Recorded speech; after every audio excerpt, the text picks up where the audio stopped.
أيها الذين آمنوا أن يستغفروا للمشركين ولو كانوا أولي القربى من بعد ما تبين لهم أنهم أصحاب الجحيم ለነቢዩም ሆነ እንዲሁም ለእነዚያ ላመኑት እኔ በአላህ ላይ አጋርቶ ለሞተ ሰው በፍጹም ምህረትን ሊማጸኑኝ አይገባም ብሏል። ስለዚህ አላህን ክዶ ለሞተ ሰውየው አይቻልም። በህይወት ያሉትን ይልቁንስ አትርፋቸው፣ ዳዕዋ አድርግላቸው፣ አስተምራቸው፣ የሚድኑበትን መንገድ ኢስላምን አሳውቃቸው። እሺ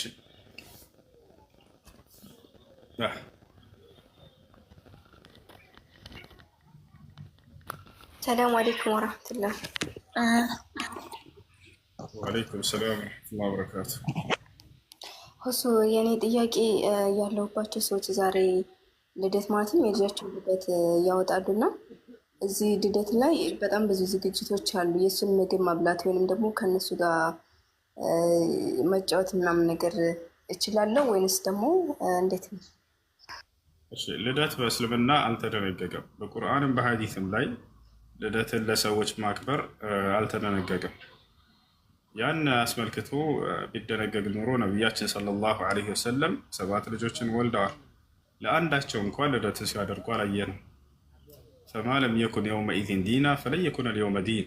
የዛኔ ከዲን ያልሆነ ነገር ዛሬ ከዲን የሚሆን አዲስ ነገር አይኖርም። ስለዚህ አይቻልም ይሄን ማድረግ። ለልደት አስመልክቶ የተሰሩ ምግቦችን መብላትም እንዲሁ አይቻልም። አንድ ነገር ድንጋጌ ከሌለው ከኢስላም ያንን አስመልክቶ የሚሰሩ ነገራቶችን መብላት አይቻልም። ስለዚህ ልደት አይቻልም። ለልደት ተብሎ የተሰራን ምግብ መብላት አይቻልም። ልደትን በማክበር ላይ እንደነ የሚጫወቱ ሰዎችን ሄዶ በዚህ ባልተደነገገ ነገር ላይ መጋራትም አብሮ መሻረክ አይቻልም። እሺ እሱ ልደት እንደማይቻል አውቃለሁ፣ ግን ያው ስለ ምግብ ነበር ጠይቄ የፈለግኩት። እሺ ሽኩራን ጊዜ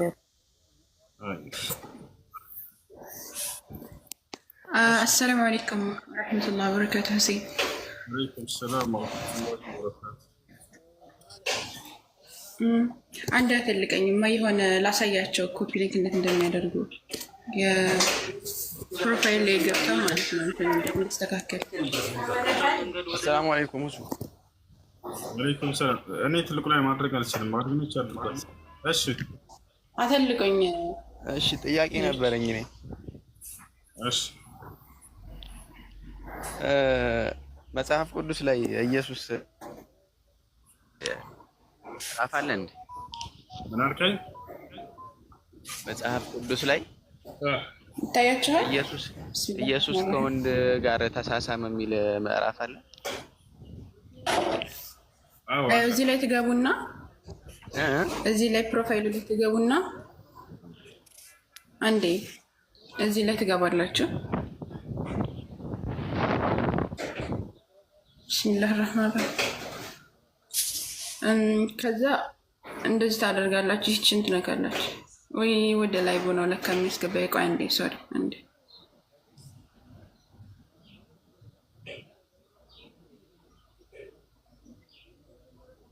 እንደዚህ ታደርጋላችሁ።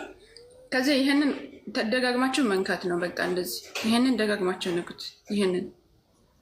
ይሄንን ደጋግማችሁ በቃ ሁሌ ይሄንን ኮፒ ሊንክ ስታደርጉ እሱ ከወጣ በኋላም ይሄንን ደጋግማችሁ ኮፒ ሊንክ ካደረጋችሁ አይዘጋበትም።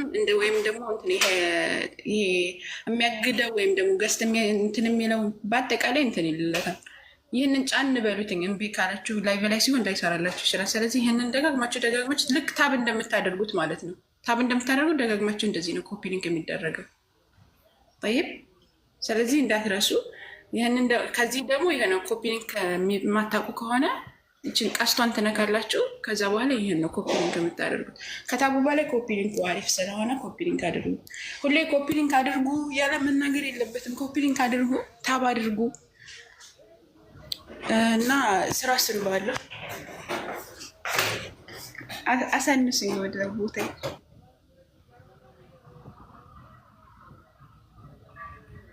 እሺ ከጨረሽ የኔን ጥያቄ መልስልኝ። መጽሐፍ ቅዱስ ላይ ኢየሱስ ክርስቶስን ወንዶች እንደሳሙት መጥተው ያሳያል።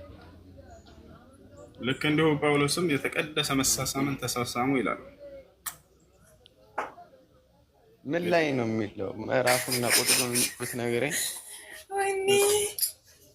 ቁቡላት ሙቀደስ የተቀደሰ መሳሳምን ተሳሳሙ። ከነቢያቶች መካከል አንድ ነቢይ መጽሐፍ ቅዱስ ላይ አንዱን ሕፃን ልጅ ተጋደመበት ከላይ አፉንም በአፉ ላይ ያደረገ ይላል። ሊዩቀብልኒ ቢቁቡላት ፈሚሂ ይላል። አንዴ ኔትወርኩ ነበርና ቁጥሩን አልሰማሁም። ንገረኝ ምዕራፉን።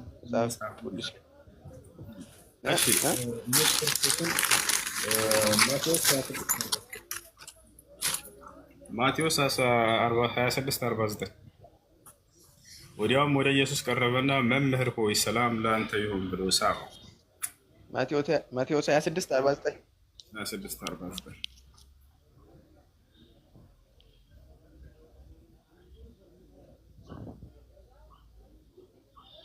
ከቻልክ እስኪ ያሳየን። ማለት ዞር አድርገህ አስነብበን። እጄ ላይ አሁን መጽሐፍ ቅዱስ ስለሌለ ነው። ማዘር ከቻልክ ሞክረሽ።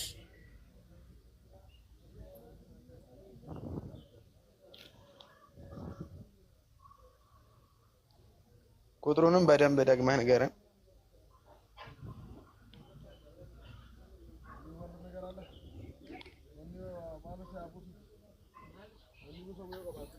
ያ ይታያል።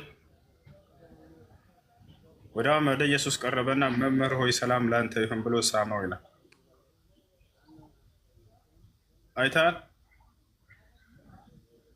እያየሁ ነው። ግን ከንፈር ለከንፈር ተሳሳመ የሚል የለም።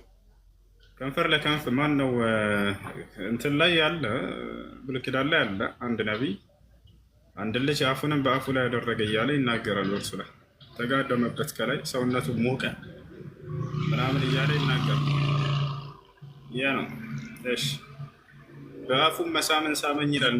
ያለውን መሰለኝ ገድላት ላይ ያለውን ገድላት ላይ ምናምን እንደዛ ሊኖር ይችላል። ብሉይ ኪዳን ላይ እያለ ነው እሱ። ማነው? ይቅርታ መጽሐፍ ቅዱስ ላይ ነው ያለው። ገድላት ላይ ምናምን በከንፈር መሳሳም የሚል እዛ ላይ ታገኘው። መጽሐፍ ቅዱስ ላይ በከንፈር ተሳሰመ የሚል የለም አይደል?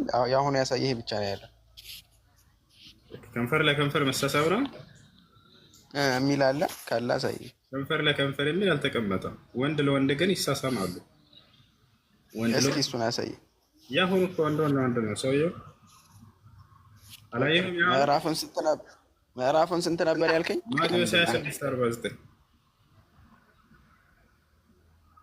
ለመጨረሻ ማቴዎስ 26:49 ሁለተኛ ማርቆስ 14:45